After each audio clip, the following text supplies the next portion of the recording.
Hello and welcome to another episode of Starside Chat. I am one of your hosts, Aaron, and with me as always is Zach. How's it going, Zach? Good. Yeah, this morning, I don't know about you, but I cracked open a window, and it was... I also have windows open. It was lovely. It's beautiful out. We are hip deep in fall, and for that reason, also because there's not a lot of news this week, we have decided to talk about some spooky fall/October/Halloween games that we are going to rank. We've both come up with our top 5.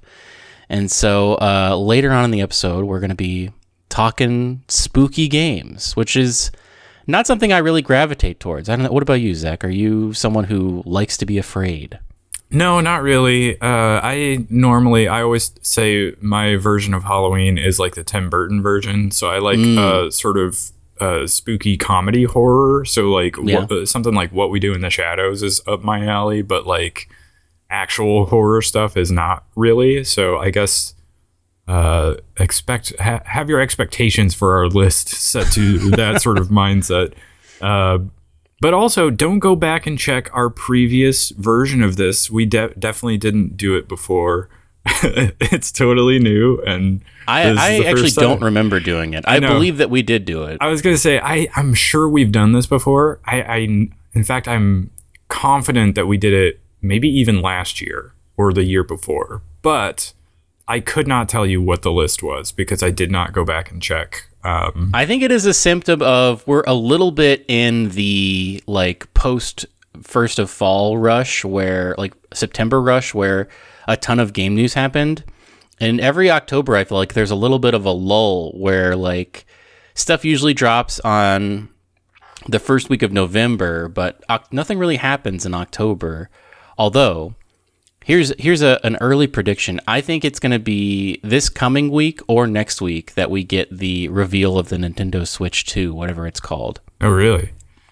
I believe they revealed the original Nintendo Switch on the 16th or 17th of October. So I mean, I guess that's not it's not going to be this coming week, but possibly I think in the next 10 days, the next 10 to 15 days, we'll get a reveal. I hope you're right. I was just looking at the like game releases for the rest of the year, and October has like a handful of games that I'm interested in, and November really doesn't have much of anything for me. It's interesting. I think like Mario and Luigi Brothership comes out in November, and that's maybe the only one that I've sort of had my eye on. And then I know that Indiana Jones game comes out in December. Oh yeah.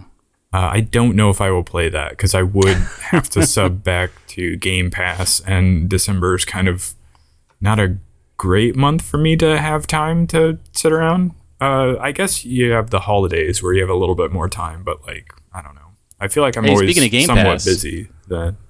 We haven't talked about this, but have you checked out the Shattered Space DLC for Starfield? Oh yeah, I was going to mention that and ask you if you'd seen that. I have pretty much only seen negative reviews of it. Yeah, I also have only seen negative stuff about it. I have not really looked into it, so I could not give you an informed take on that DLC, but it seems like it is not a good, not the expansion people were hoping for. I think it was smart of them to stay on one planet. That's an interesting thing where they really flesh out one planet. But I don't know. It's not clicking for people, and it has not made me resub to Game Pass. So I wonder if they'll keep trucking along and keep putting out DLCs, or if they'll just like wash their hands of it and really hunker down and get that Elder Scrolls 6 going. I mean, it needed to be the equivalent of that Cyberpunk DLC, Phantom Liberty, and which I'm still playing and still liking a lot. I'm going very slow in it. Yeah, but from what I have seen, it is definitely not that. It is not on par with that. So couldn't tell you exactly what it's like because I have not played it, but I have not heard good things about it. So that's kind of a bummer. We do have a little bit of news before we get to our top fives of spooky games. Also, I have been playing Echoes of Wisdom, so we'll talk about that later. We teased that we were going to be talking about it this week on last week's show, so we are going to actually talk about that too. So we got a couple things coming up, but first, sort of an update to something we were talking about last week. Insider Gaming had this big sort of exclusive story talking about the context around the delay for Assassin's Creed Shadows. And basically they're saying not only do they need to sort of polish and refine the experience because of softer than expected sales for Star Wars Outlaws. That game, I guess it got like a 76 out of 100, but from critics, but it like the user score is lower at like more like 5.4 out of 10. So just going through this article, the delay, it's a little bit complicated, but it sort of boils down to a strict development timeline, polishing and addressing the Japanese community's cultural and historical accuracy concerns, which we talked a little bit about last week. I haven't linked it, but I will before I publish the episode. I don't know if you ever followed like the Japanese vloggers that kind of rose to prominence in like the early to mid 2010s.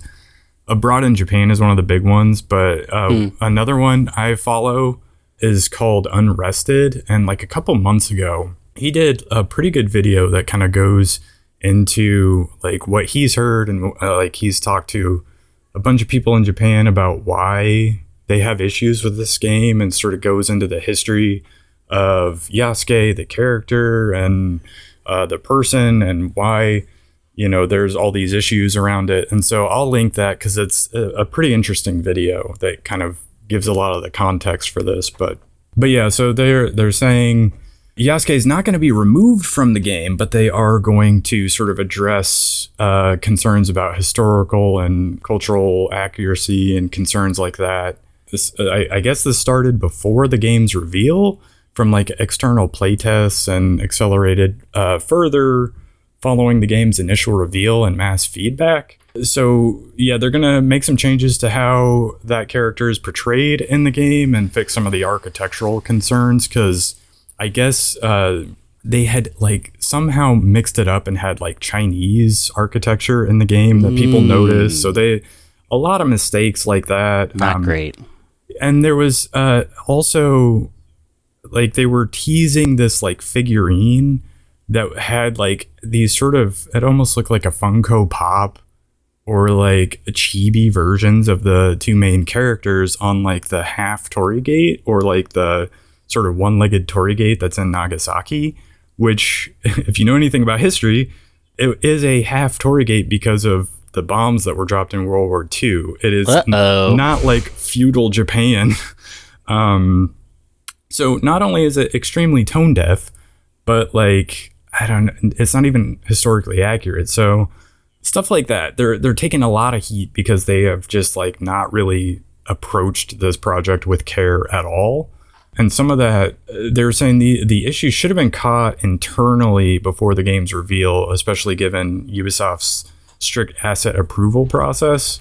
But a lot of stuff fell through the cracks, and Insider Gaming was told that historical experts were brought onto the project much later than usual for a project of this magnitude, and so miscommunication between teams and cutting corners and things like that. So yeah, they messed this up a lot, basically, and they're going to try to fix a lot of this stuff, but I don't think they've delayed it till February. I don't think that's going to be long enough.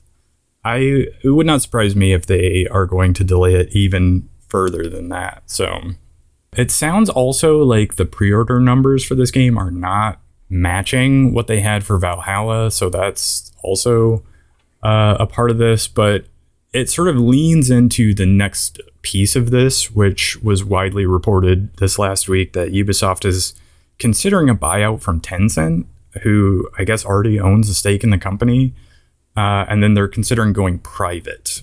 I guess it makes sense. The long string of, PR issues and financial misses. Think about Skull and Bones. That game was in the works for a long, long time. Such a wild story. And then it kind of came out with not really any fanfare. So it's like basically 8 years in development for nothing, kind of. Yeah, and they were touting that as a quadruple A project. And wild. It came and went, and I don't know that anyone's still playing it, but kind of the same with Star Wars Outlaws not meeting financial expectations. I don't know if it's because of all the clips of like bugs and bad enemy AI that came out with it when it was launched, but I think it's also partially because of Disney's mishandling of Star Wars. I feel like interest in Star Wars is at an all-time low, so that probably didn't help.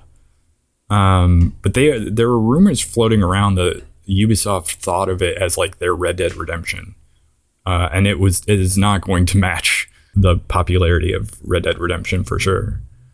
But yeah, also I always think about Beyond Good and Evil 2. Somewhere somebody's probably working on that, but I don't know, man.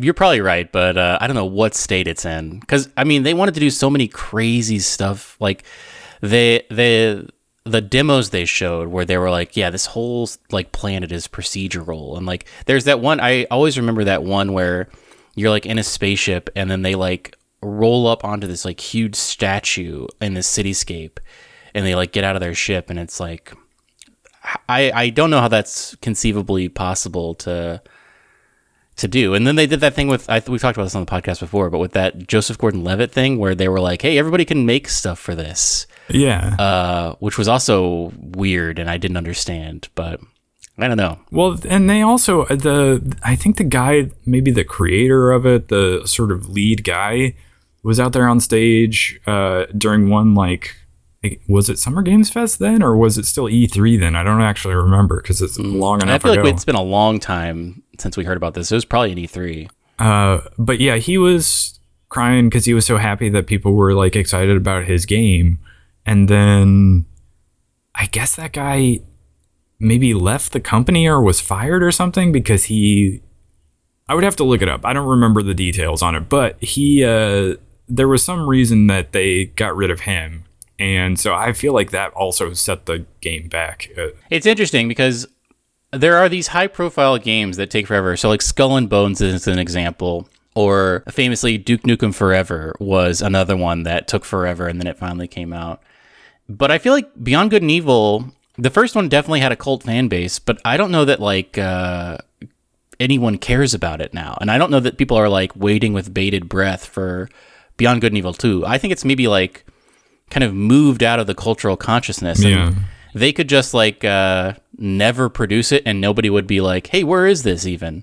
Yeah, they could announce that it's canceled and like the 12 people waiting on it would be bummed and they would move on with their lives. But yeah, a bunch of misses. Also, I feel like Assassin's Creed and Far Cry, like that formula has become a sort of like a pejorative when you say, oh, this feels like a Ubisoft game, when you're talking about other games that sort of have a similar style to it.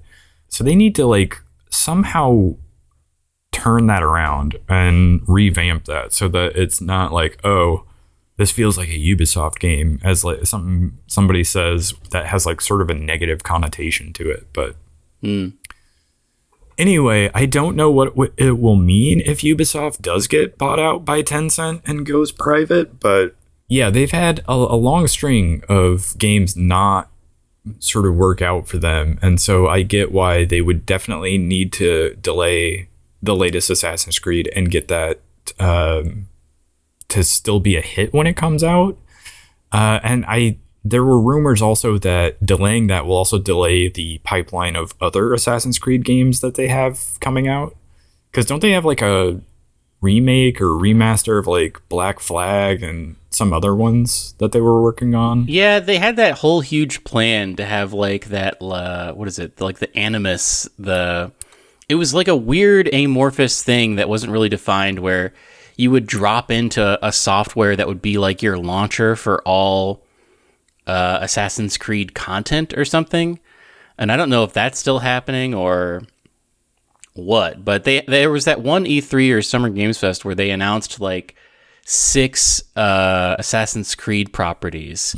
And I think we've only ever heard about Shadows coming. Like that's the current one they're talking about. But I don't know, man. Hopefully, I mean, if they get bought out, maybe Tencent is the reason they're just like constantly pumping so much content out, and maybe they can take a step back and get out of that like Call of Duty model where they have to put something out every year, and they can just take their time and develop some new gameplay mechanics that are not just like climb a tower and take over bases and stuff. Yeah, didn't we at one point talk about rumors of the next Far Cry, and they were kind of wild? Yes, what was that? It was I remember talking about that. There was a rumor that it was going to be something interesting, but I don't remember what. Yeah, it sounded crazy. I'd have to go back and listen to that episode. But yeah, there were definitely rumors at one point that the next Far Cry was going to take like a big leap and be quite a bit of a departure from... What would that be? Would that be 7, I think? I think you're right. Yeah, it would have to be, because 4 was like India, 5 was America, and then 7 was the one with the guy from Breaking Bad. Yes. So yeah, it would have to be 7. Yes, this was the weird thing. So supposedly the rumor was the next Far Cry game was going to have a time limit of 72 hours in game. So you would have to like beat it within 72 hours in order to, like, it's a real time basically. So I don't know what that would mean for like the day-night cycle, but that's definitely never been, I mean, that remake just came out of what's that mall zombie game? Oh yeah, that just came out. What is the name of that? Dead Rising. Yeah, Dead Rising. Yeah, that had a time limit on it. People don't like that. I also I rented that game and played it, and it was fun to mess around in, but I don't think I could ever beat it because it was you had that time limit. So like I don't know. Like I remember I would play the first part of it over and over again because I wasn't saving.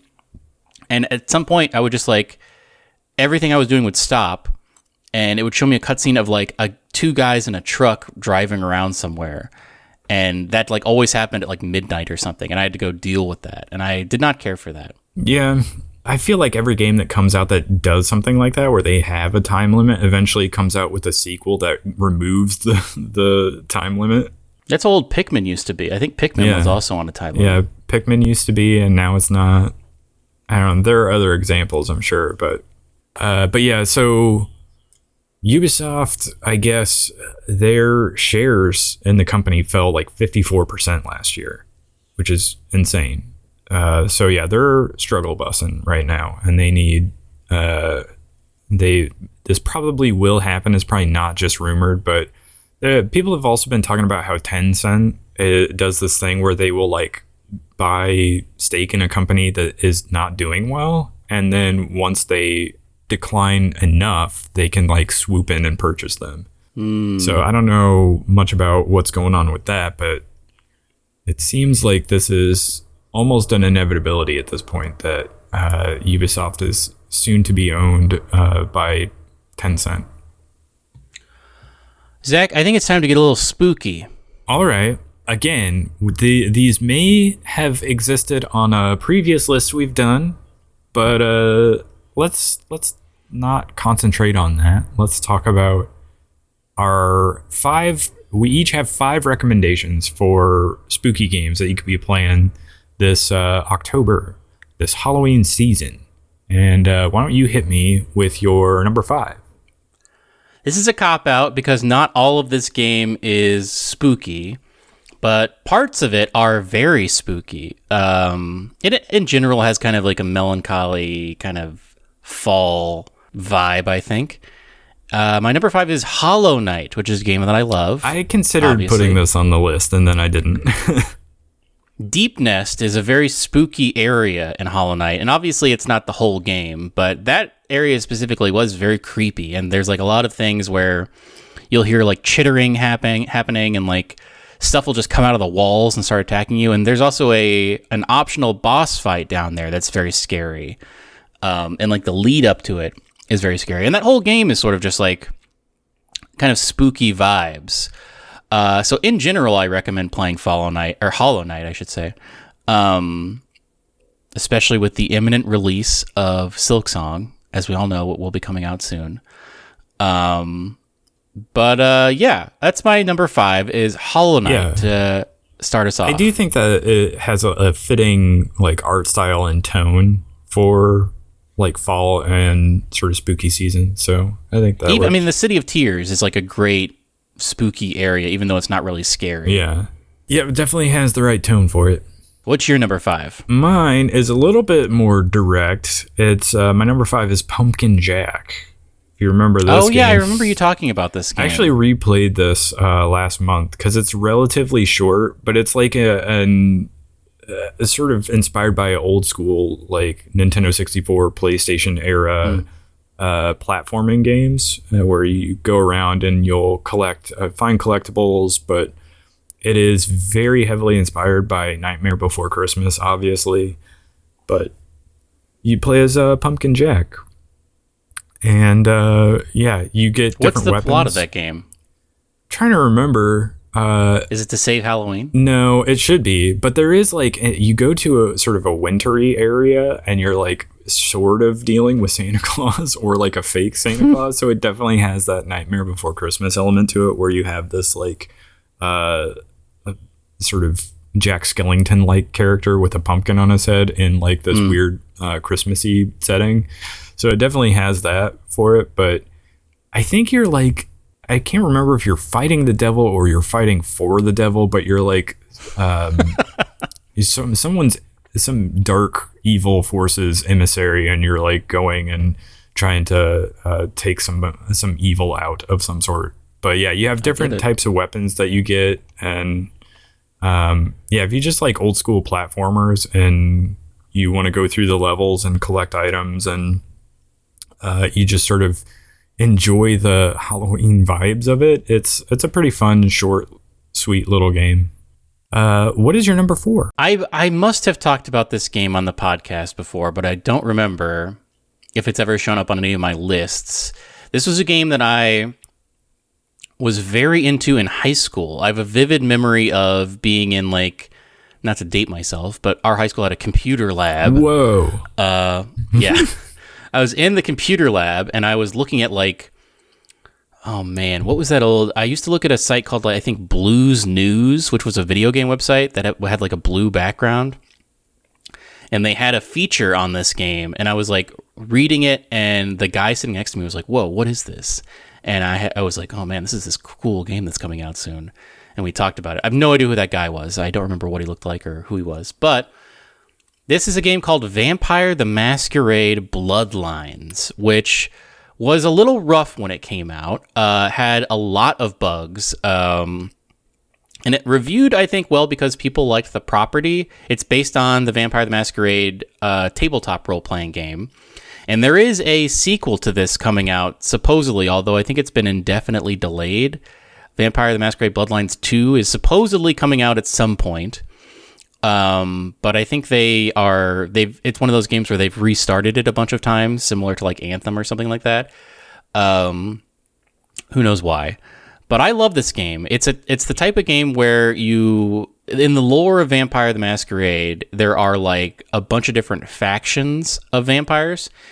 And this is a game where it like, depending on the faction you pick, the game's wildly different. So like, one type of vampire is the Nosferatu vampire. And those look like Nosferatu, where like they're all messed up looking and they are like white and have pointy noses and stuff and they're all weird looking. Those can't be seen by like any humans. So like it really changes the way the game plays because you can't interact with any humans basically. You always have to be in stealth.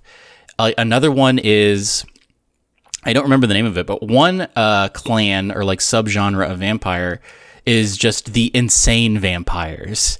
And so if you pick that class, all of your dialogue options are crazy. And people are always like, you are insane. What's going on?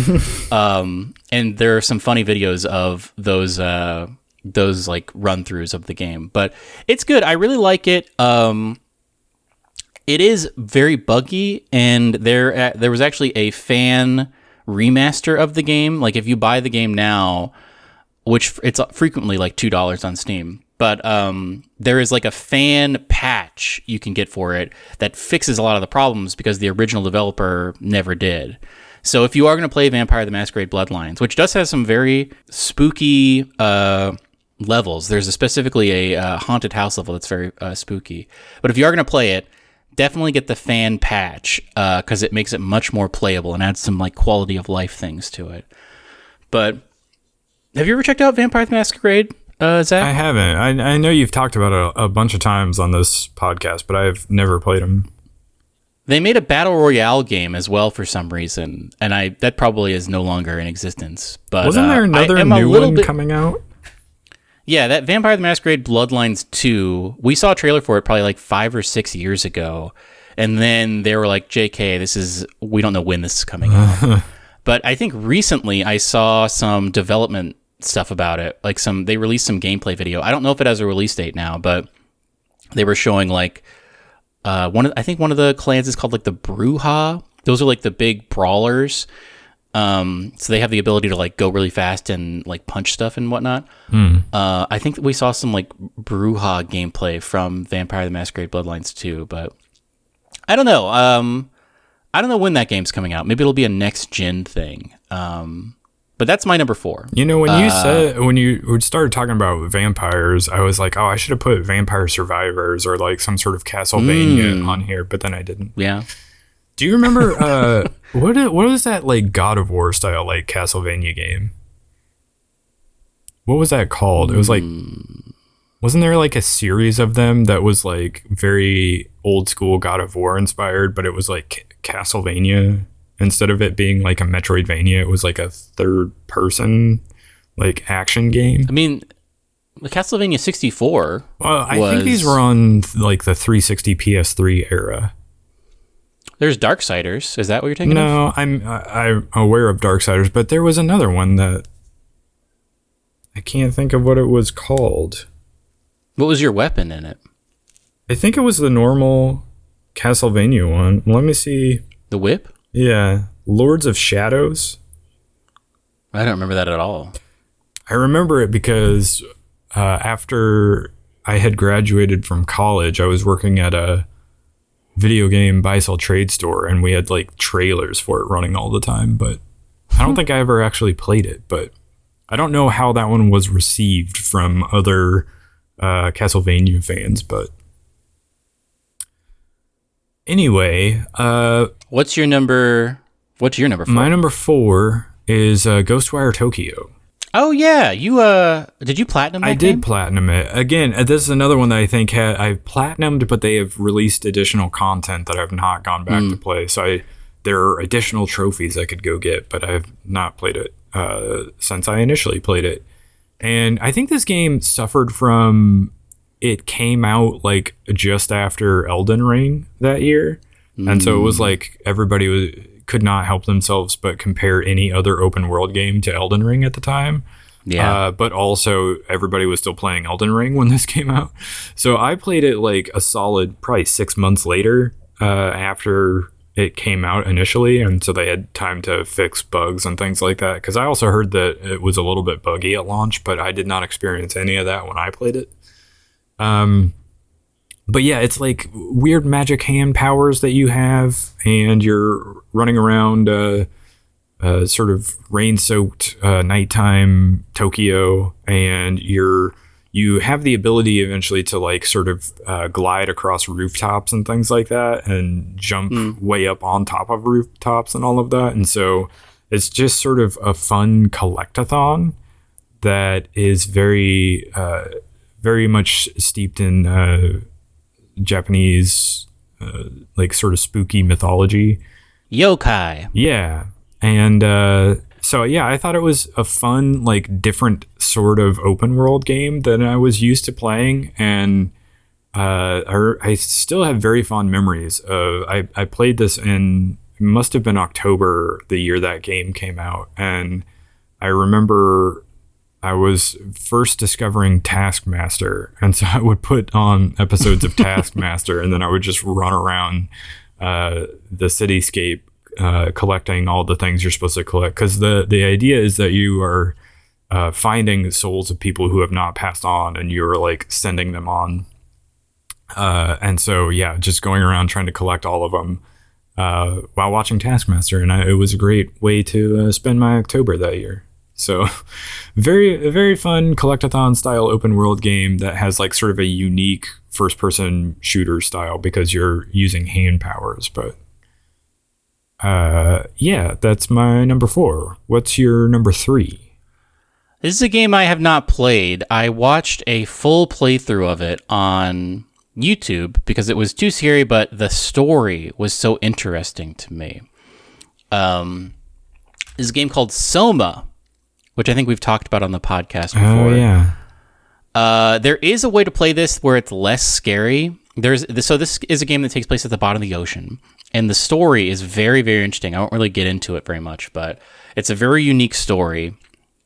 And part of the gameplay is that in certain elements, or in certain parts of it, in certain zones, there are things that chase you. And so you kind of have to like complete these tasks while these things are chasing you, because there's not really any combat in this game. You can't really like defend yourself, so you really are just hiding. But there is a way to turn those creatures off, basically. So this becomes more of just I say walking simulator, but I don't mean that in a big pejorative. It is just like the story is very, very interesting, and they do give you things to do. Like there are tasks that you're completing, like very, very easy puzzles. But if you remove the things that are stalking you, maybe it will be somewhat more palatable. It is still going to be very creepy, and the ending, especially of this game, it just like blew me away. Because it's such a unique story, and it's incredibly creepy. It's perfect for Halloween, and it probably will not take you super long. Also, I think you probably play it in like 6 or 7 hours.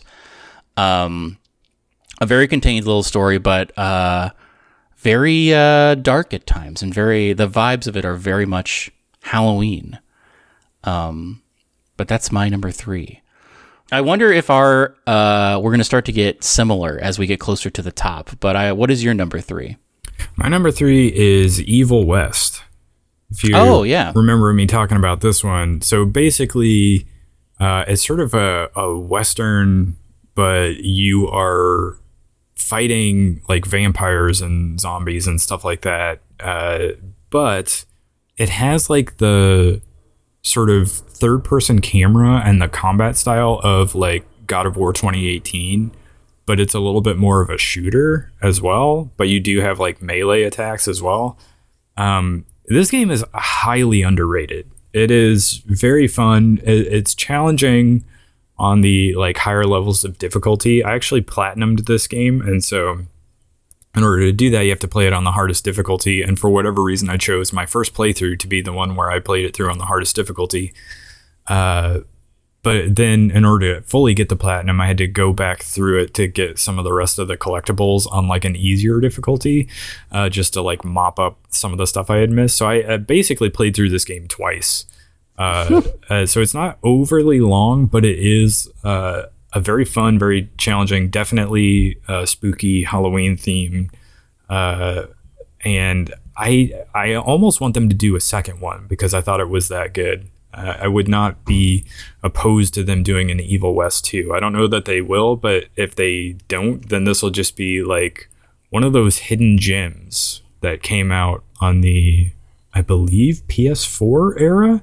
I can't remember if this is one of those like cross-gen ones, but very good. Definitely worth looking up and checking out if you like the sort of vampire-themed things. And it was sort of had its own unique twist on it because you also, it's like Old West, but you have like sort of Tesla elements to it where you have like electricity or whatever that you're using, and you have different weapons.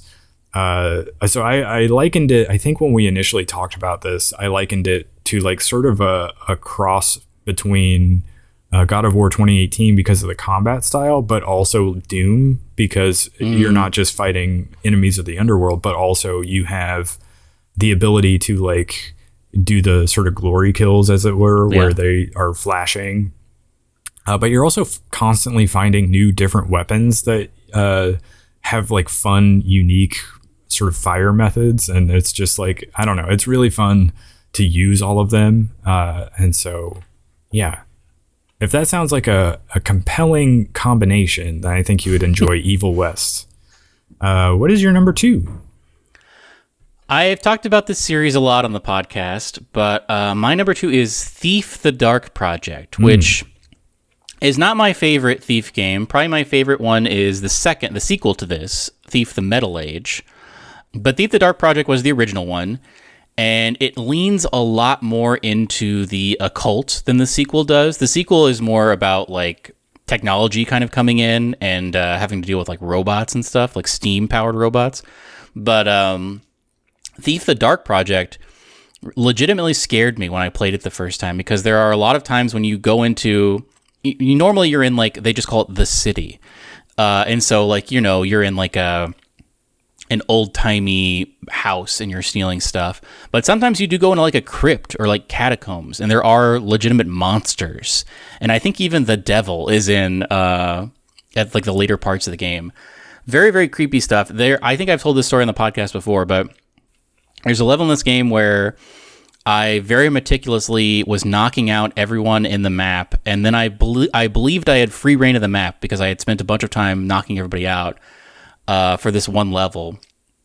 And then I descended into the catacombs below the level, and I was, you know, messing around thinking there was nobody there, and a kind of an undead guy just like popped out, turned the corner, and started walking towards me without any sort of like sound cue or anything.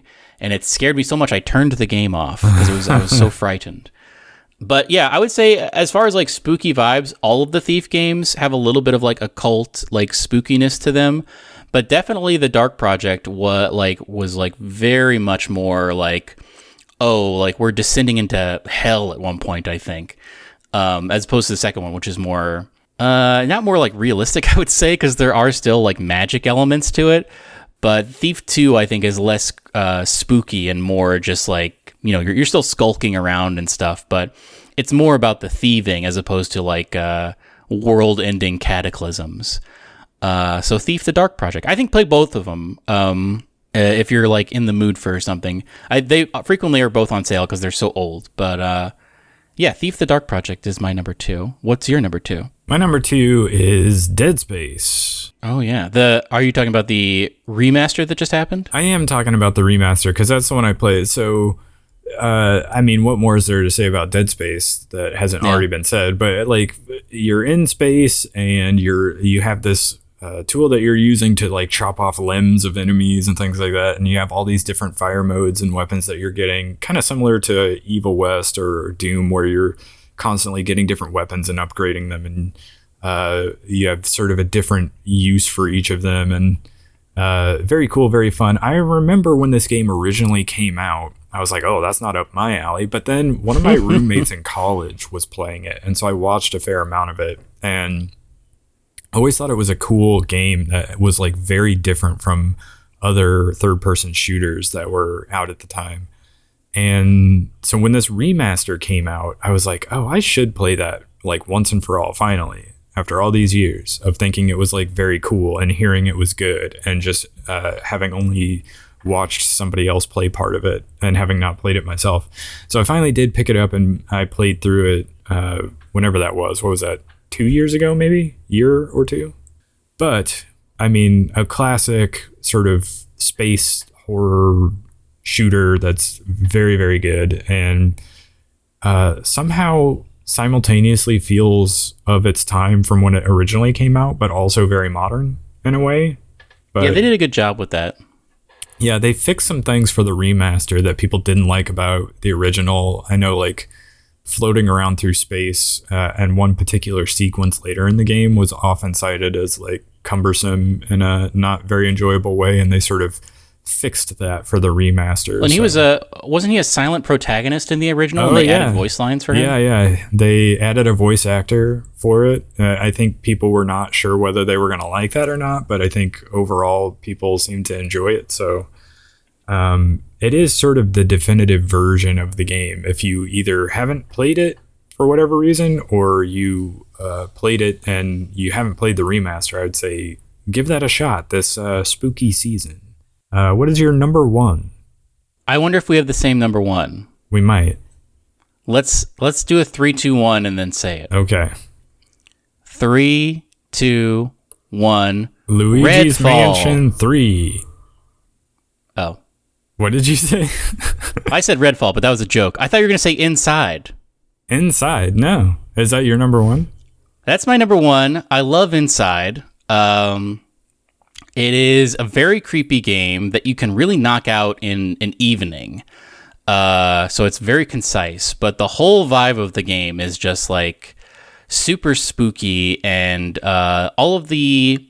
I don't know what it is about that type of game where you're like side scrolling and you come upon a puzzle you have to solve, but I find it very engaging. Like all of the puzzles, I'm just like, okay, I'm super into what I'm about to do. I have to figure this out, and it makes you feel smart. But I believe I played Inside 3 times because I played it. I was like, this is amazing. And then I played it with my wife, and she also liked it. And then I watched my friend play all the way through because I was like, you have to play this. And each time it really hit, and I was just like, man, this is really good. But yeah, that's my number one. I think it's perfect for a spooky evening if you just want to, like, instead of watching a movie, you could really knock this out probably in like 3 or 4 hours if you're like good at doing puzzles. But yeah, that's my number one. It sounds like your number one is Luigi's Mansion 3. Yeah. So I mean, in general, it's just Luigi's Mansion, which you could do 1, 2, or 3, but I think 3 is far and away the best of them. And it is just such a good experience, like sort of beginning to end. You have each floor of the hotel being sort of its own contained amusement park themed land, basically. But the music is so good too. Yeah, music's good. The visuals are great as well for like a Switch game. Like you almost don't expect the visuals to be as good as they are, but it is a very good looking game that also performs really well, which is another thing that very true. Can be hit or miss on Switch. But yeah, and there's like a fun sort of co-op mode that you can play with Scare Scraper. That's like, I put up a video when this game initially came out, just kind of talking about how to play Luigi's Mansion 3 Scare Scraper, and it has been like one of our best performing YouTube videos that we've ever done.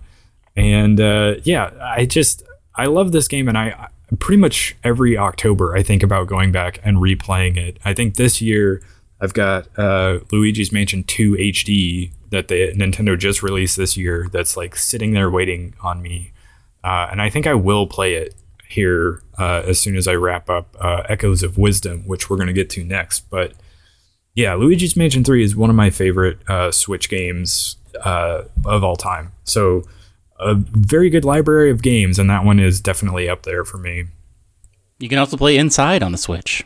You can, and Limbo as well. Limbo and Inside, I think, are both on Switch, aren't they? Both classics.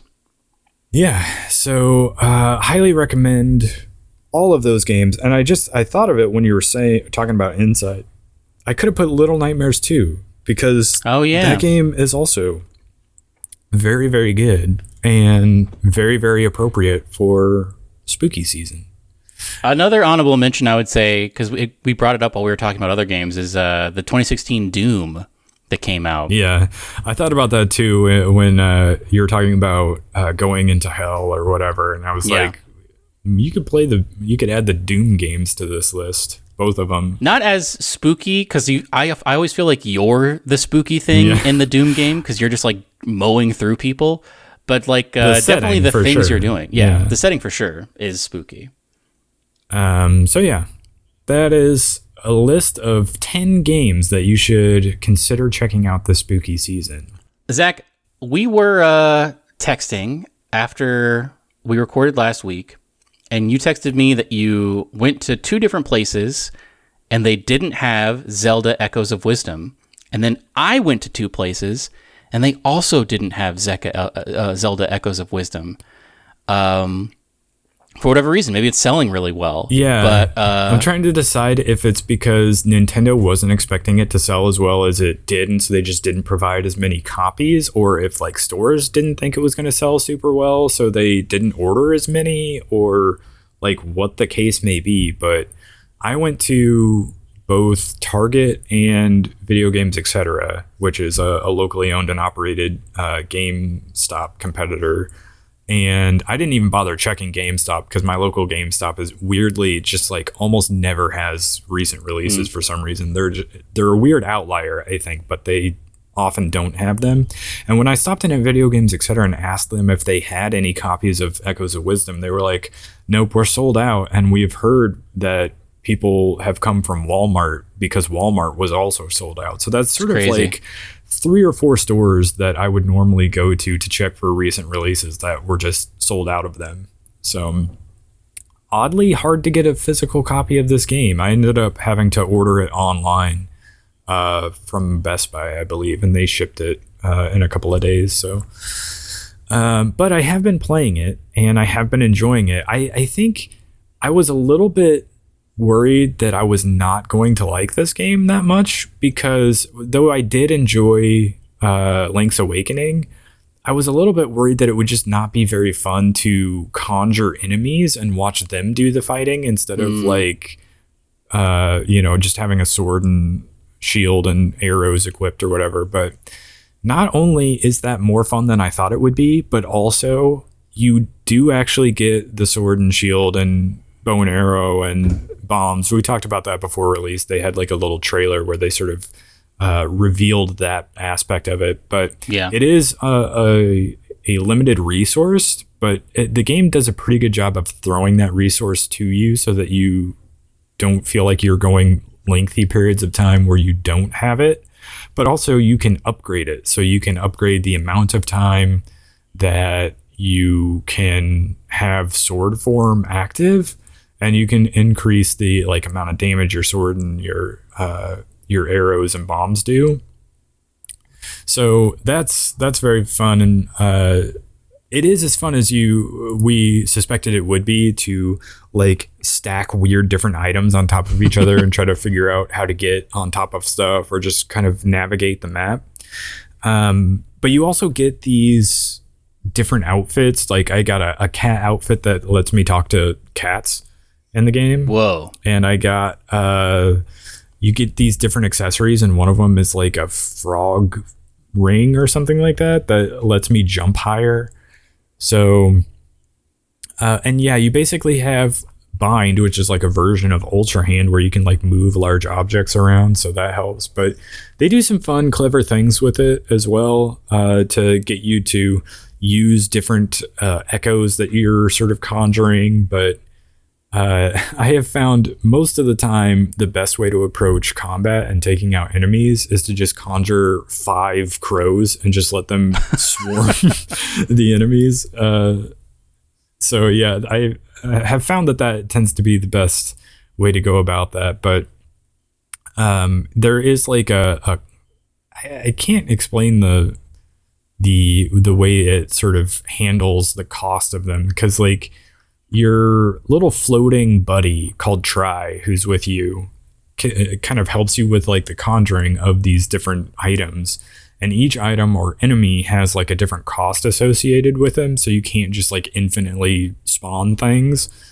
And then you only have like right now I can, if it only costs 1 sort of pip, I guess, then I could do 5 things, right? But if I wanted to do like a larger item of some sort that might cost 3 or something, I would be very limited on what I could do with it. But I saw a tweet that someone was saying this is like a good proof of concept for a Pokemon game in this style. Oh yeah. There's definitely a gotta catch 'em all sort of aspect to it, where you want to be able to conjure all the different enemies. So you defeat your first one of a new enemy type, and then you can go learn it. You like walk over to it and hit a button, and Zelda will learn how to conjure that enemy. And some of them, like if they're a flying enemy, when you conjure it, you can grab a hold of it and then you can sort of glide around. And it uses that for one of the areas. There are like these little things in the ground that shoots air up. And if you have you're holding onto a bird, it will let you sort of fly around. And so they put a bunch of them around so you can navigate the area that way, which is kind of fun. But I will say placing a bed around tends to be one of the ways I get around most. So like one of my most conjured items is just a bed, but you can also like take a nap on it to regain health. So it does feel a little bit like maybe my first Breath of the Wild, where it's sort of, I guess if you had to say, Nintendo sort of has two different lines of Zelda games going right now. They have like the open world ones with Breath of the Wild and Tears of the Kingdom, but now they have sort of what would have been like a portable game, like if they still did like had like a home console versus like a DS or something like that. And these Link's Awakening and now Echoes of Wisdom feel like the sort of smaller ones that you would have expected to release on a handheld. So the map is not giant the way Breath of the Wild is, but it's a good size map, especially considering how small and not very quick you move around. I feel like they did a good job of balancing how big the map is versus how quickly you get around. So but I've had fun just like clearing away the fog of war and finding different items, and you have all these different rifts that you can jump into and clear those away. So that's been fun to do as well because you get different upgrades for that. But I have gotten stuck in the environment a couple of times. I had to like load a checkpoint there, so I guess that can happen. And I think the big sort of negative that I've seen about this game is the frame rate, which can definitely take a hit. It looks a little bit jaggy to me, and the frame rate can be rough at times when playing docked. I think it's a little better when playing portably, but I've mainly played it docked. And that is where I'm a little bit like, when this thing comes out, or when the next Switch comes out and you can play this on that will be a true test of whether it's able to sort of improve on the performance of cross-gen games. So, but yeah, I know you are hoping to play this eventually, but have not been able to find it. But I will eventually pick it up, and I am excited to check it out. But yeah, I should have trusted Nintendo that they were going to find ways to make this game fun, even if it didn't seem like combat would be as fun with this one. But they know what they're doing when they're making games, and this game has very much still been a very enjoyable game. So I know we talk about what we're playing and watching, but I have a listening for you. Oh. So I don't know if you ever played Braid back in the day. I loved it. I have recently picked up the soundtrack on vinyl. Whoa. So that's a great soundtrack. Yeah, it's a great soundtrack, and it's great for like putting on in the background while you're like reading or whatever. And so I believe it was Laced Records had the Braid soundtrack on vinyl. So I was like, I'm going to pick this up because that would be a fun one to have in my vinyl collection. So picked that up recently. I've been listening to that and it's been great. But also, just I believe on Friday of this last week as we're recording this, the Astro soundtrack came out on the streaming services. Mm-hmm. So I was listening to that at work the other day, and it was a real delight.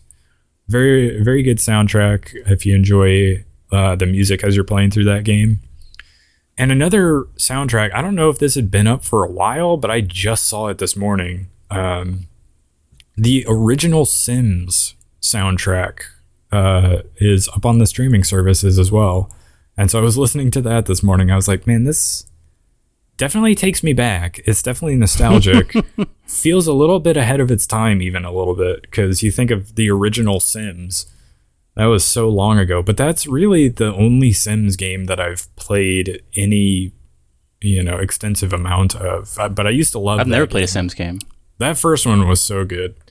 I'm sure they've really expanded on everything you can do in more recent ones, but I just have a lot of nostalgia for that original one. It was one of the few games that I played on PC back in the day.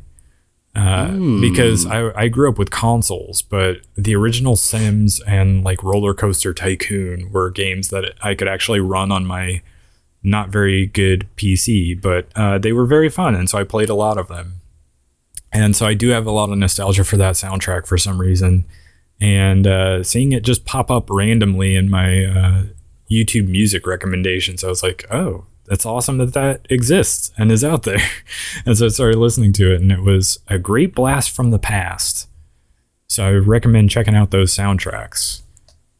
Why don't you hit me with your playing and watching? Zach, I watched a show. I watched a new anime. I became aware of this anime because I guess it's it's highly anticipated. Apparently the comic is very well liked. And it was so highly anticipated. The reason I became aware of it is because people were going to these they did like a road show where I think they showed the first 3 episodes in like movie theaters across the world, or maybe just America. But people were going to these road shows and seeing it and being like, man, this is like so good. And the first episode came out on streaming services this week, and it's called Dandadan. I don't know the exact way to pronounce it, Dandadan. But it's like, it is like such a solid first episode. Like, it really moves along in a really quick pace and sets up the whole thing. The animation is beautiful. The opening theme is also really good. The plot of it is basically, there's a boy in high school who thinks that aliens are real. And there's a girl in high school that thinks that ghosts are real. And they sort of get pushed together and both mention their beliefs. And both of them are like, no, my thing is real. Your thing is not real. And so they both try to prove it to each other. And then it turns out both the things are real. Aliens are real and ghosts are real. And so they get there's kind of like crazy stuff that happens, but it's really, really good. It's like, it's been a while since I watched the first episode of an anime and been like, man, this looks like super solid. I can't wait to watch all of these. So it's airing week to week for, I don't know how many episodes are going to be in this first part. Maybe like 8 or 12, but Dan, if you're looking for just like a visual spectacle, just like such good animation, and the music is also really cool too. Like the opening theme is really cool. I recommend Dandadan is something I watched. You said that was on Crunchyroll? I think it is on Crunchyroll. Actually, I'm not sure. It might be on Netflix. The other thing I wanted to shout out, I bought 2 RPGs this week. I'm going to talk about one of them next week, I think. But the other one we'll talk about this week, it's called Into the Odd. And it's a very concise little book. You can get on Amazon, or I think it's published by something called the Free Publishing League. I got it on Amazon.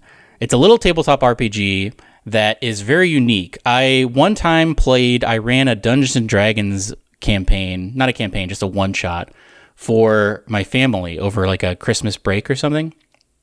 My mom and dad really liked it, and they keep asking me to do another one, but it's like a lot of work to do a D&D campaign. And this, one of the beautiful things about Into the Odd is it's just like everything is a table, and you can roll a character very quickly. It's a classless system. So you roll your 3 stats, and then you roll your health, and then there's like a grid system. So like the top is like the amount of health you have, and the up and down is, I think, the highest of your 3 stats. And then you kind of find that in the grid, and it tells you your starting equipment. And then you sort of just go. And it's a very cool setting. Like half of the book, not even half, I would say like a third of the book is setting up like how to play and like items and whatnot. And the other 2/3 of the book are just very interesting story hooks and like little mini one-shots. And I think this is a really good system for people who don't play a lot of tabletop RPGs, but are interested in doing one-shots, basically, where like you roll characters really fast. It's not really a game, I think, used for like a long campaign where you're coming back to characters. I think you could do that, but it's more for just like little one-shots with unique little characters.